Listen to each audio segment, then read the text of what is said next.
Now, I was in kindergarten when I got introduced to a computer. The teacher was apprising us of its parts, such as the CPU, the keyboard, the mouse. Me and my friends found it extraordinary. And as days passed by, we were taught on how to search, how to type, and best of all, play video games on a computer. Our little brains, however, pictured the computer as a tool or a toy used to pass time. But my perspective towards computers has changed ever since. It was when my dad bought our very own first computer at home. They were pretty much surprised at my knowledge of computers. I was showing them, yeah, this is the keyboard used for typing. This is the mouse used for clicking. Well, I found computers captivating. I found them modern because people really had those at that time. Now, let's switch to the present. We do have computers, but we have their siblings too. For example, mobile phones, iPads, iPods, laptops, televisions, etc., etc., etc. The main distinction is that I have a device glued to me 24/7. It is a part of me. It is a part of us. Almost 4.4 billion people are active internet users as of April 2019, comprising 58% of the global world population. You might have a device in your hands. You might have it in your pockets. You would have it somewhere near you. You might be oblivious to the fact that they control us more than we control them. Now, let's talk about an early stage. Let's talk about infants.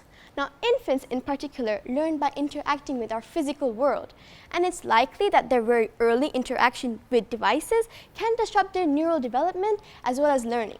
You know, the common saying, learning doesn't only happen in classrooms, means that Earth is a canvas for learning. Once we step outside, we have various opportunities to engage in learning. It's like we won't learn how to tie our shoes, fix our beds, or walk in school. It's something we learn independently. Moreover, problems such as hyperactivity, feeling isolated, and low grades are highly associated with devices. Wait, how do you feel hyperactive? Simple. The blue light emitted by your screens kind of restrains the production of melatonin, the hormone that controls your sleep cycle. As a result, you feel less sleepy, you feel more hyperactive. So it results in anxiety and depression in most cases. And it can also lead to multitasking. Now, how multitasking? Well, technology, it offers so many devices and apps installed on one single device. You could play music, you could play video games, you could click photos, you can do so much. And trust me, I've seen people studying and working while listening to music. If that's not a distraction, I don't know what it is. And if you are having any sleeping issues, don't think you have insomnia or something. Try cutting out on technology. It's not that impossible, but it is beneficial. Now, I know you might be thinking that this girl standing right here is being also negative about technology. She might use it more than I do. Well, I completely agree on that. We use technology because we want to learn innovatively, and it actually speeds up your learning process. But little do you know that you're cutting out on crucial mental exercises and reasoning efforts. You know why? Because most schools, they accept submissions of assignments electronically. So students, they seem less concerned regarding grammar, punctuation, and spelling. During my regular math classes, I made great use of the calculator in my device. But during a math test, I didn't know how to type pi on my manual calculator. What was the use of learning the formula of area of circle when I didn't know how to type pi on my device? And something really prevalent these days is taking credit of others' work rather than producing it yourselves, or in short words, plagiarism. Now, we all know what plagiarism is. A simple central C plus central V is equal to assignment completed. It's an act of fraud, and it's less time consuming and less effort is executed. So why not give it a try? But remember, God has given you 2 eyes and a brain. Don't shade them and have some shame, or you'll be an example for people to blame, because your actions speak louder than words. Now, technology has not only affected education, it has affected the music industry too. For example, sounds of piano, trumpet, saxophones, many other instruments can be electronically devised by a touch of your fingertips. So it actually is opening up many opportunities for music entities with unique ideas to come and create masterpieces, even if they lack with technical skills. But however, producing music will be more like of your concepts or thoughts rather than your ability or your talent to produce music. Like, For example, if I lend you an instrument, do you think you'll be able to play it? Well, it depends on your hard work, your determination, and the skills that you simply can't just acquire by a digital device.